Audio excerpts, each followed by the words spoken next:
Okay, well we're just kind of laying out sort of what our flakes are going to look like when they go into the pit here. I prepared the pit by digging it down a little bit below grade so that my flakes, once they're placed in here, won't be exposed to any wind blowing over.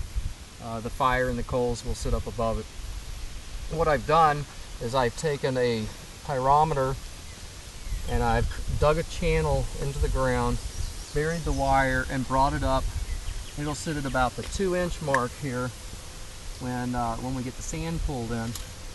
We should be up at about 2 inches. We're going to pour about 2 inches of sand in here. We're going to lay our flint out, and then we're going to cover over the top of that with another couple inches of flint. We're not going to start this fire with a bow drill or a striker or anything. We're going to leave that up to other people who have created those videos in the past and have better videos that demonstrate that, and we'll leave it up to them.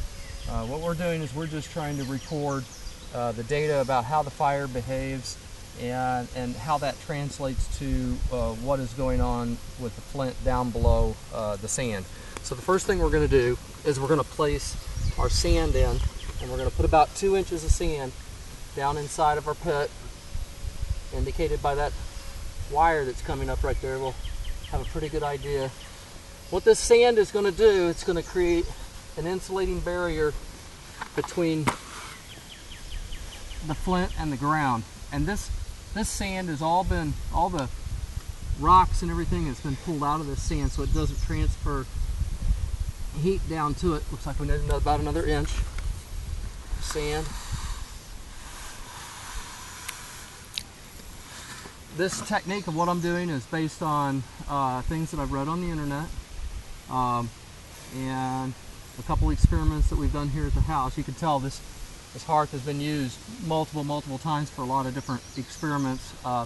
Native American pottery experiments. There was once a 4-foot by 8-foot hole here for a large pit fire experiment. So we've done a lot of experiments and such, and we just want that probe to stick up just at the same height, about the center of our flint flakes. So now what we're going to do is we're just going to lay out our flakes as we go, keeping a little bit of space in between them so the heat can move around, and get these put in. And then what we're going to do is we're going to put 2 inches of flint, or 2 inches of sand over the top of our chert. I keep calling this stuff flint, but it's actually chert. So we're going to lay all these out. These are rather small. These are some stuff that was left over from spalling out flint that was fired in a kiln. So it'll be real interesting to see what our timing is like. We don't have a lot of pieces in here that represent color, but we will. At one point I'm gonna run in. We're gonna shut this video off here in a second.